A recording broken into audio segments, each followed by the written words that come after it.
Muy buen día a todos. En vista de que estamos esperando, que son las 11:15 y aún no se ha conectado a ninguno de los alumnos, pues vamos a dar inicio a nuestra clase de la unidad 1 del día de hoy.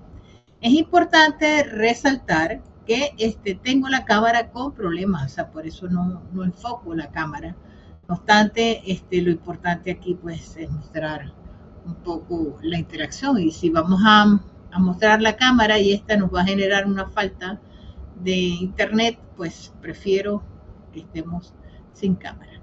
Muy buen día, yo soy su profesora Esmeralda Orozco y hoy vamos a exponer los puntos que están dentro de lo que es nuestra plataforma de CFT Cenco relacionado con costos y presupuestos, unidad 1, introducción a la contabilidad, sección 2, regulaciones contables en Chile. Bien, ustedes tienen este cuaderno de interacción, el cual estamos pasando acá, y aquí se habla precisamente de cuál es la regulación contable en Chile, sobre normas necesarias que regulan la actividad del registro contable, y dice que son el punto de partida para determinar la tributación sobre las utilidades de una empresa. Ahí nos estamos yendo desde el alfa hasta el omega, es decir, vamos a comenzar con lo que es la actividad contable, y en el omega vamos a hablar pues ya de la parte de la tributación. Pero entre un punto y el otro existen varios pasos que debemos seguir. Entre ellos, bueno, cuando tú decides colocar una empresa, pues lo primero que tienes que hacer es capacitarte y formarte en lo que son las normas relativas al derecho mercantil chileno, porque de hecho existe una máxima legal que dice que el desconocimiento de la ley no exime de su cumplimiento. Esto es una máxima legal internacional, y por lo tanto el hecho de que tú no sepas cómo funcionan las leyes en el país no quiere decir que tú estás exento de cumplir con su cabalidad. Esto es importante que lo tengamos en cuenta, porque al momento de nosotros simplemente tomar en cuenta, ya, porque esto no se me amplía más, de tomar en cuenta nuestra posición como contadores o como personas relacionadas al costo, tenemos que considerar que los usuarios principales de esta información puedan tener conocimientos previos a lo que ellos refieren. Bien, aquí nos habla que entonces en Chile el documento oficial que regula la actividad comercial de la industria es el Código del Comercio, y este código habla específicamente en el título 2 de las obligaciones del comerciante. ¿Y cuáles son esas obligaciones del comerciante? Las vamos a ver aquí. Y aquí vamos a hablar de que todo comerciante está obligado a llevar para su contabilidad de correspondencia los siguientes libros de contabilidad, artículo 25. Entre esos libros de contabilidad tenemos el libro de uso diario, ¿okay? El libro de uso mayor, el libro de inventarios y balances y el libro de actas y asambleas. Bien, aquí en el artículo 27, el libro diario se asienta por orden cronológico y por día a día las operaciones mercantiles. No sirve hacer un resumen mensual. De hecho, los ERP hoy en día, tanto como Soflan, de Fontana, en fin, SAP, busca que todas las transacciones se generen día a día, de manera tal de que se exprese de manera muy clara, muy coherente, toda la información relacionada con la empresa en esos momentos. Bien,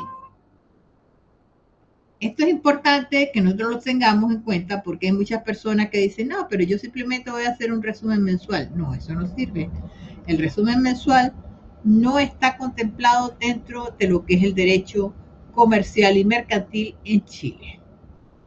Bien, nos vamos entonces a lo que es el artículo 28, donde dice que hay que llevar un libro de caja y de facturas que podrá omitirse en el diario del acento, tanto en las cantidades que se traen como de compra y venta, porque en el portal del Servicio de Impuestos Internos ya nosotros allí estamos llevando un libro de compra y venta en donde se está cumpliendo con lo referente a las facturas cronológicas y a las boletas que deben emitirse.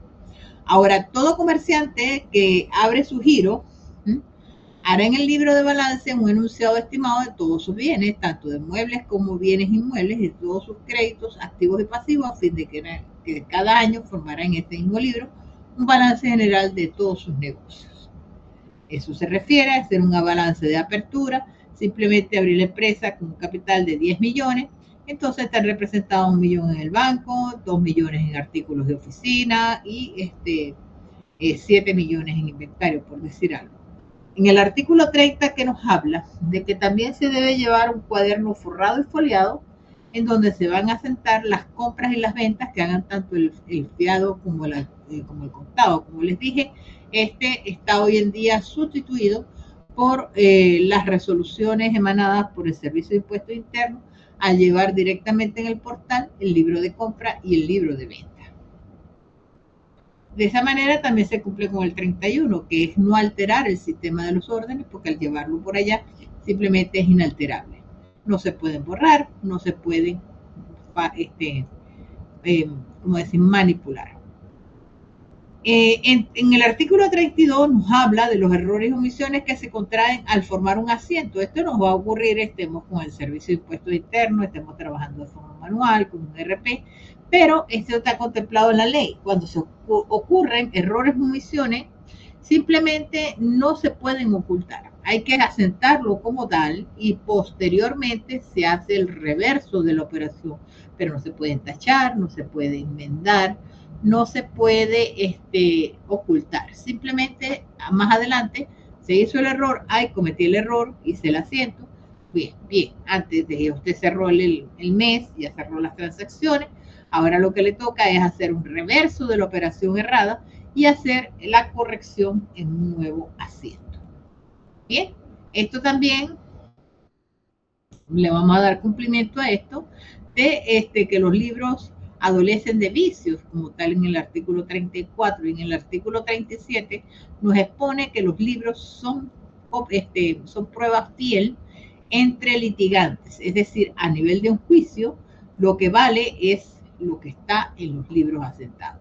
Entonces, el Código de Comercio, bajo el título 2 de las obligaciones del comerciante, me dice los libros hacen fe contra el comerciante que los lleva y no se le admitirá prueba que tienda a destruir lo que resultará de su asiento. Es decir, yo tengo una reclamación a una compañía de seguro por un siniestro acaecido en mi negocio, pues los libros de contabilidad son los que van a dar fe de ese movimiento.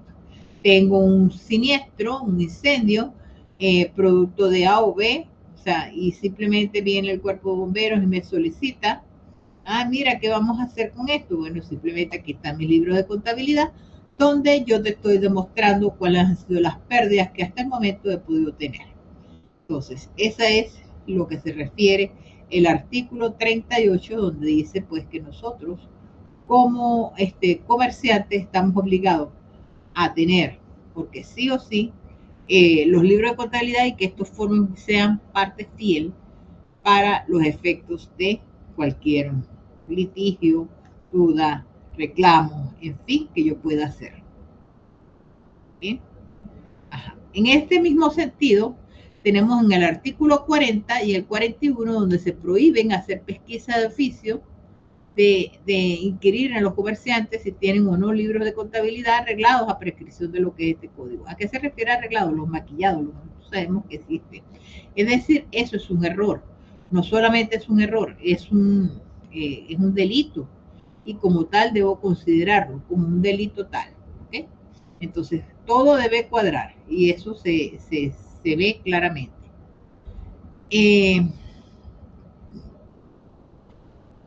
Exactamente, esto es relacionado con lo mismo, donde en los tribunales no se puede ordenar de oficio en instancia que la liquidación de sociedades legales o convencionales, procedimiento concursal de liquidación. Para eso aquí hay una ley de quiebra, que es la que se ocupa de ver cuando una empresa entra en quiebra, porque eso también está regulado allí, eso es lo que se refiere a esta parte. En el 43, la exhibición parcial de los libros de alguno de los litigantes puede ser ordenada a solicitud o parte del oficio. Es decir, con todo esto te estoy diciendo que la contabilidad es un hecho público. Es decir, si un juez te ordena a que se revele ante los proveedores, se revele ante otras instancias, usted simplemente tiene que revelarlo, porque son hechos públicos. Es decir, están dados para buscando precisamente la transparencia que puede existir en el registro de estos libros de contabilidad. Muy bien, siguiendo con el tema, aquí creo que tenemos en el artículo 44 que los libros deben ser conservados hasta que se termine todo punto de liquidación del negocio, es decir, hasta que el negocio pierda vigencia o hasta que la empresa sea liquidada. Bien, aquí hay un quiz y seguimos con nuestro próximo cuaderno. En el próximo cuaderno interactivo, como les dije, esto va de la A hasta la Z y hasta llegar al nivel 3.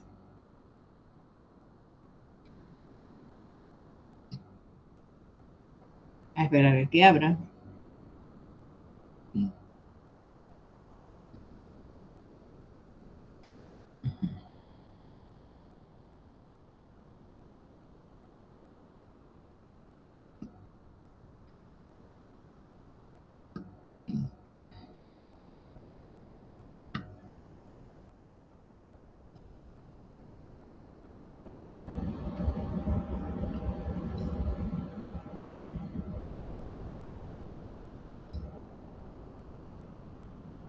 Muy bien, aquí está.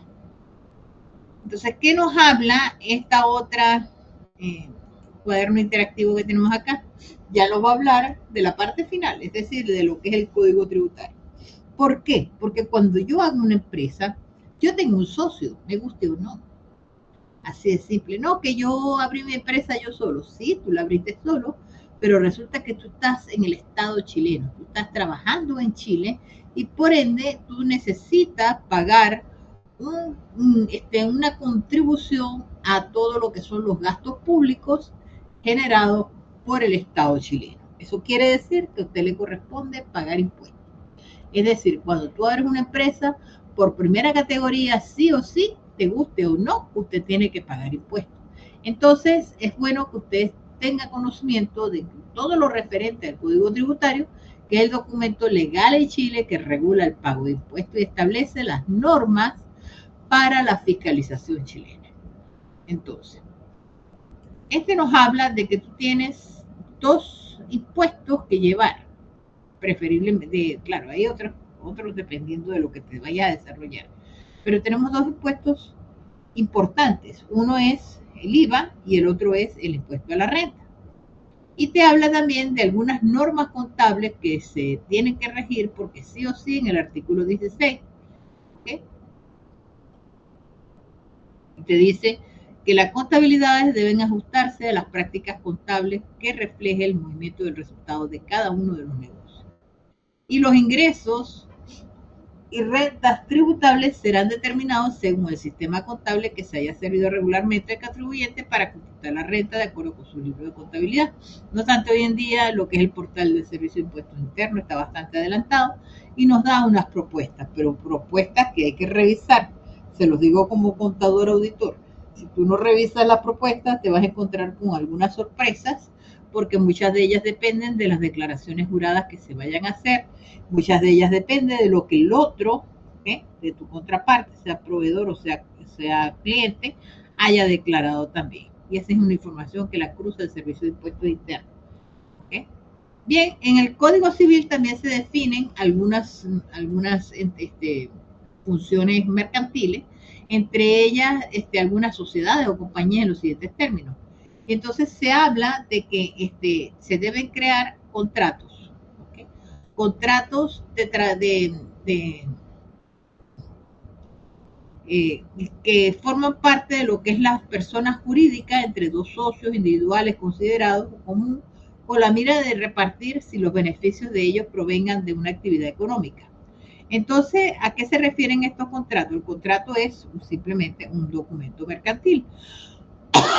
Y te habla de que existen dos tipos de sociedades. La sociedad de personas, que es cuando se reúnen dos o tres contadores para formar una oficina contable, cuando se reúnen dos o tres odontólogos para formar una clínica de odontología, y estoy hablando de que no la registren, o sea, como personas naturales. Y existe la sociedad de capital donde cada uno de esos odontólogos va a decir, ¿sabes qué? Vamos a cada quien a poner un capital social y entonces creamos una empresa y con la creación de esa empresa podemos tener lo que es una sociedad de capital. ¿En qué se diferencia? Las de sociedades de personas están compuestas en forma voluntaria por dos o más personas para constituir un patrimonio común, con la finalidad de obtener beneficios para los asociados. Estas entidades a las cuales importan las acciones, el aporte económico y no a las personas. Tenemos entonces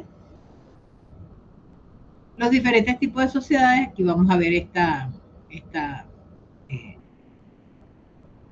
video.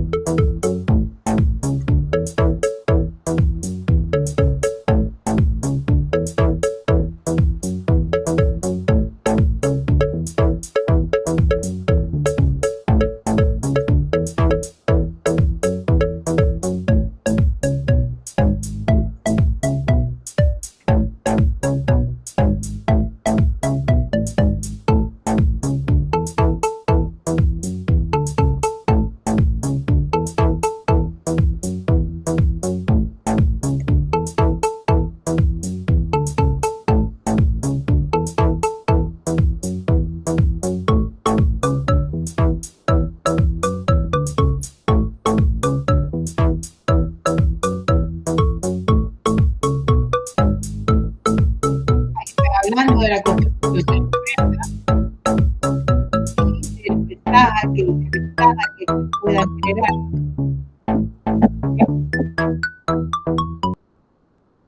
Después tenemos un pequeño quiz al respecto y hablamos aquí de lo que son las sociedades de personas, entre ellas la empresa individual de responsabilidad limitada, una EIRL, que es una empresa que puede ser creada y conformada por una sola persona, no por dos ni por tres.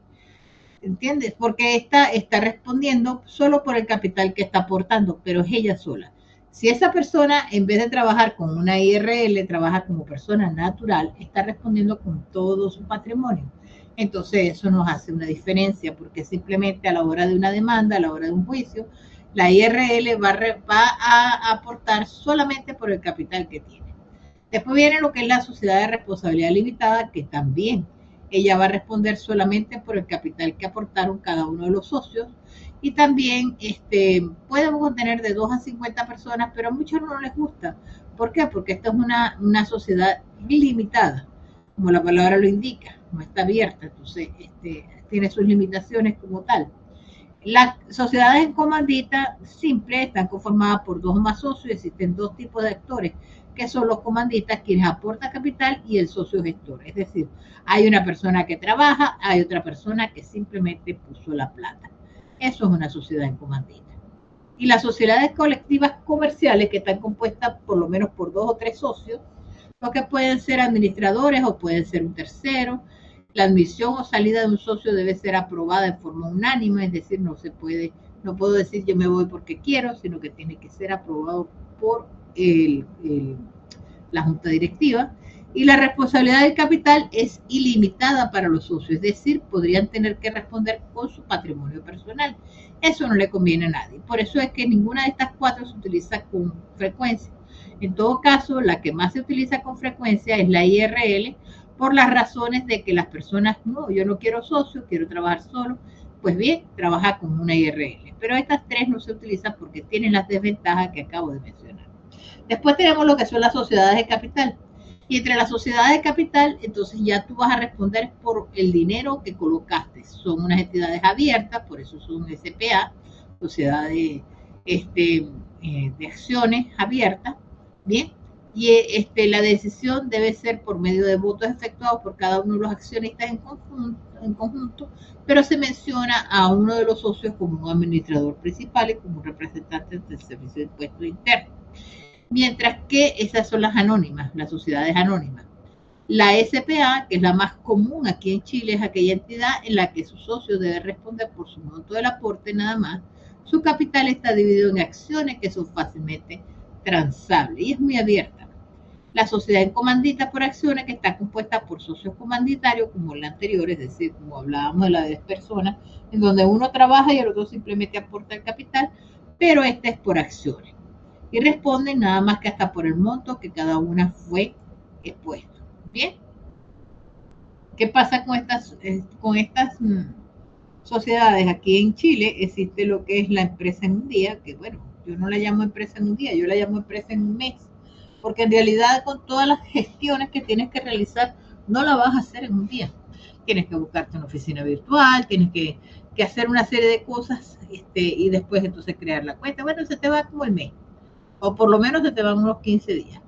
Entonces, aquí vas a definir la empresa como una entidad que mediante la organización de elementos humanos, materiales y técnicos y financieros proporciona bienes o servicios a cambio de un precio, que le permite la reposición de recursos de empleados y la consecución de los objetivos determinados. Y claro, cada empresa tiene un objetivo. El objetivo es que, bueno, voy a vender electrónica, la otra dice voy a vender queques, la otra dice yo me voy a dedicar a la panadería. Ese es el objetivo, pero el objetivo de la actividad económica que piensa ejercer. No obstante, el objetivo económico es la producción de dinero, es decir, la generación de ingresos. Para decirlo más bonito y no se vea tan metálico. A menos que sea una fundación o sea una empresa sin fines de lucro, que no son las que estamos viendo aquí. Bien. Entonces las empresas se clasifican según su constitución, empresa individual, como estamos hablando de la IRL, y empresas individual conformadas por una persona que actúa por sí sola o por medio de un representante legal. ¿Bien? Y está conformada por las actividades que está realizando. Entonces, tenemos, o sea, la otra función es esta. ¿Y qué actividades pueden realizar? Bueno, tenemos varios rubros. Entre ellos tenemos las empresas industriales, que son las de manufactura, las de creación de productos, las que simplemente transforman una materia prima para generar un producto único, como por ejemplo pudiéramos decir una panadería donde entra harina, entran huevos, entra azúcar y se convierte esto en un pan. Se está transformando la materia prima para convertirla en un producto final. Tenemos también entre ellos pues la confección de ropas, tenemos la creación de autos, la fabricación de cualquier bien, tenemos los artesanos que simplemente pueden tomar hilos, lanas, en fin, con ellos hacer algunos ponchos, cosas por el estilo. Entonces, todas las empresas que sean de transformación de materias primas a productos finalmente elaborados entrarían dentro de lo que es esta primera clasificación. En la segunda clasificación tenemos empresas financieras que se dedican a captar recursos financieros para colocarlos en el mercado de capitales, como pueden ser las compañías de seguros, los bancos, las intermediaciones cambiarias, los intercambiadores internacionales, en fin, que son empresas financieras. Por tercero, tenemos lo que son las, pero no último, porque sí hay más, como por ejemplo las empresas de transporte. Tenemos las empresas comerciales que se dedican a la compra y venta de bienes y simplemente lo que hacen es prestar un servicio de colocarte el bien en el lugar, en una plaza, en una zona, en donde pueda ser comprado y adquirida por cada uno de sus usuarios. Es importante señalar que también las empresas, existen otras clasificaciones como son las empresas de servicio, y entre las empresas de servicio pues podemos tener lo que son las empresas de transporte, las empresas de prestación de servicio profesional, en fin. Bien, o sea, existen otras, no solamente las que están ahí. También podemos clasificar las empresas según su propiedad de capital, es decir, empresas públicas, que son tenencias únicas y exclusivamente del Estado, para prestar servicios de la misma. Tenemos empresas privadas, ¿ok?, que es cuando son nada más personas naturales que intervienen o personas privadas, porque también de creación de empresas puede ser dada por otra empresa. Y tenemos empresas semipúblicas, es decir, donde el capital está compuesto por una parte estatal y por una parte personal. Bien, aquí tenemos un pequeño quiz y luego aquí vamos a hablar del tipo de clasificación de costos. ¿Por qué? Porque toda empresa, sea retail, sea de servicio o sea de producción, tiene costos. Existe la determinación de costos de servicio, existe la determinación de un costo de venta y existe la determinación de un costo de producción. ¿Y qué son los costos? La suma de las erogaciones, es decir, de los pagos o desembolsos que yo tengo que hacer para darle una transformación a algo, a un bien o a un servicio.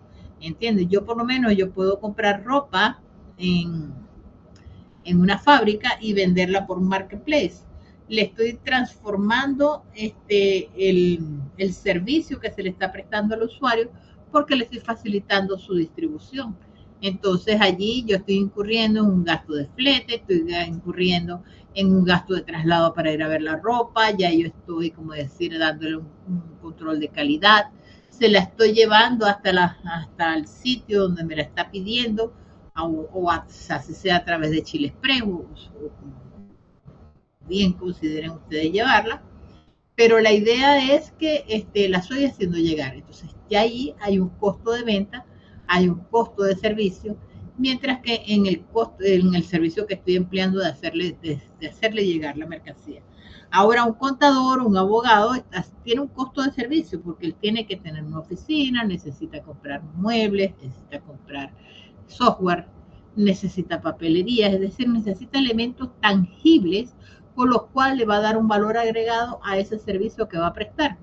Y esa es la idea. La idea es que cuando esté prestando el servicio se pueda distinguir por la calidad de los bienes tangibles que le está aportando en la resolución de ese servicio.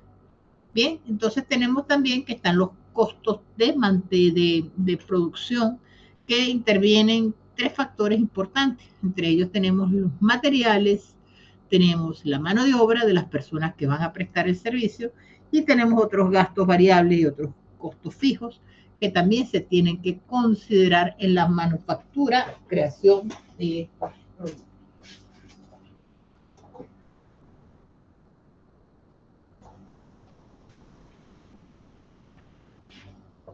Bien, siguiendo con el tema, entonces tenemos una diferencia entre lo que es costo y gasto.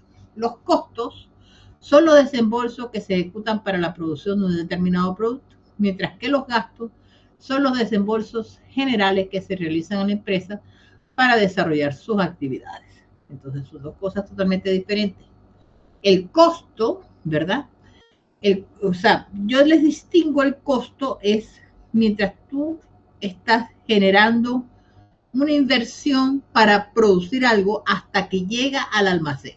Ejemplo, voy a fabricar pan. Compro mi harina de trigo, compro mis huevos, compro mi azúcar, mi aceite, etcétera, etcétera, etcétera, todas las cosas que tengo que tener. Allí hice un gasto. Ese gasto está vinculado a la producción que voy a hacer de pan. Bien. ¿Qué tengo? Ahí tengo un gasto de electricidad que también está empleando, tengo un gasto de gas que se está generando desde el momento que tengo que encender un horno, tengo una persona que está amasando todos los ingredientes para convertirlos en el pan, por lo tanto todo eso es costo. Bien, ya tengo el pan listo, ya el pan lo coloco en los anaqueles para ser vendido. Hasta ahí está la suma de costos, hasta allí. Después llega el cliente y va a elegir el pan que quiere llevarse, busca la bolsita, está la factura o la boleta de compra, ya todo eso es gasto. Es decir, el costo llega hasta que yo coloco el producto en condición de venta. Una vez que ya yo lo coloco en condición de venta, llámese en una bodega o llámese en un anaquel, de ahí en adelante lo que comienza a cargar son gastos. Entonces, siempre les digo a mis alumnos, hagan la diferencia entre lo que es el costo y el gasto cuando la persona ya tiene el producto listo para ser vendido. Bien, ¿qué tipo de costos tengo? Tengo costos fijos, que son los que no se van a ver afectados por las cantidades demandadas. Por ejemplo, yo produzca uno o produzca 100 panes, siempre voy a tener que pagar el arriendo del lugar donde estoy haciendo la elaboración del pan. Produzca uno o 100 panes, siempre voy a tener el desgaste natural o depreciación de lo que son los bienes de producción, es decir, la amasadora, el horno, la mezcladora, etcétera. Mientras que, y si también produzca uno o produzca 100 panes, voy a tener que pagar siempre fijo el sueldo del empleado que está allí.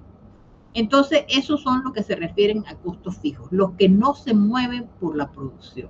¿Y qué sería entonces el costo variable? El que sí influye con la producción. Por ejemplo, si yo produzco un solo pan, el monto del recibo del gas no va a ser el mismo a que si yo produzco 1 millón de panes.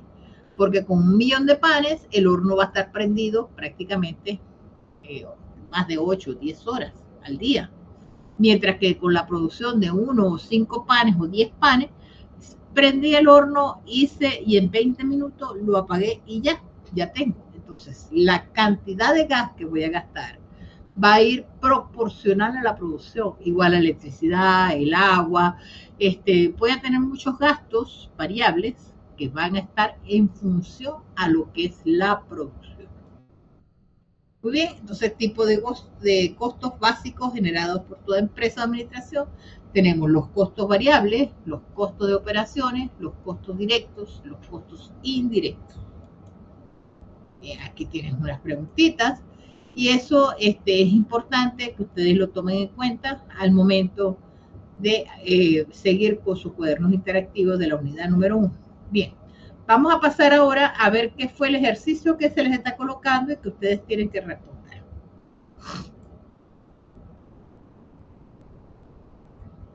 Parece que cambia rápidamente.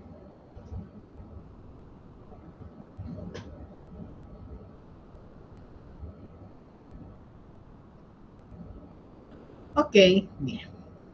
Vamos entonces a buscar nuestro foro y vamos a explicarles que este foro de hoy está disponible hasta el día 15 de julio, o sea que todavía les queda 3 días. Y aquí tenemos que Carmen decidió emprender un pequeño negocio de empanadas para vender en su barrio. Al finalizar su primera semana de producción, desea conocer cuánto le cuesta fabricar cada empanada para poder fijar un precio de venta que le permita obtener utilidades sin dejar de ser competitiva. Porque la primera vez que ella saca el producto al mercado, pues simplemente cobró por lo que cobró la vecina. La vecina vendía las empanadas en 2,000 pesos, pues ella las va a vender en 2,000 pesos. ¿Pero por qué? Porque está haciendo el punto. Pero ya una vez que ya comienza a producir y a tener su punto, pues ya ella quiere saber exactamente qué le gane y qué no le gane. Entonces, esta sería la receta de las empanadas. La harina, carne molida, cebolla, ajo, condimentos, huevos, aceituna, mano de obra, energía, gas licuado, bolsa y caja, alquiler del espacio. Eso es para producir 300 empanadas. Entonces, ella para producir 300 empanadas hace este gasto. Entonces, ¿qué es la pregunta generadora? Tengo 3 preguntas generadoras.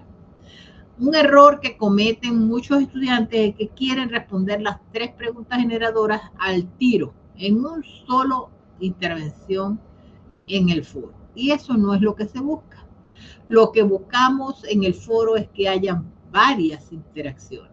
Es decir, que tú entras hoy y respondes la primera, cuáles son los costos presentados, clasificarías como costos directos, cuáles son indirectos, justifica tu decisión. Después entras en una segunda oportunidad y respondes cómo calcularías el costo unitario por empanadas. ¿Crees que doña Carmen está considerando todos los elementos necesarios para determinar su precio de venta?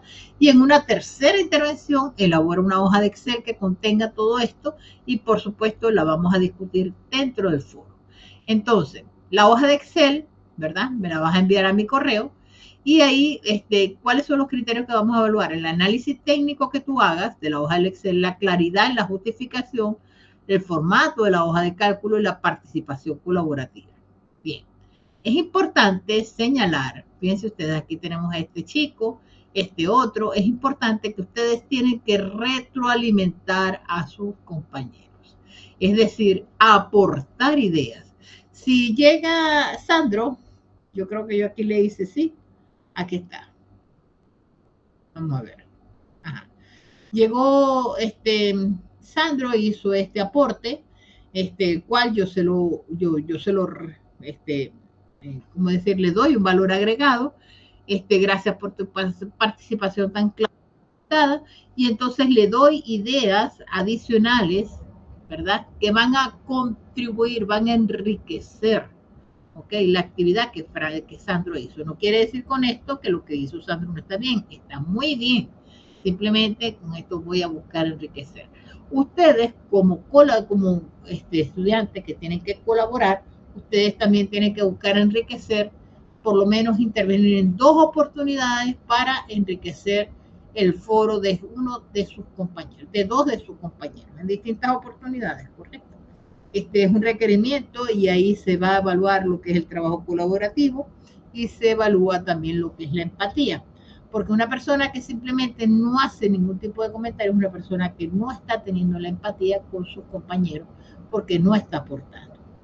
Bien, esta clase la voy a colocar en avisos y dudas para que ustedes tengan la información y a su vez pues va a llegar acá por aquí también. Bien. Entonces me despido, nos vemos en la próxima oportunidad y ojalá que en la próxima oportunidad se pueda tener acceso a la cámara. Chaito, se les quiere mucho, se les quiere bien.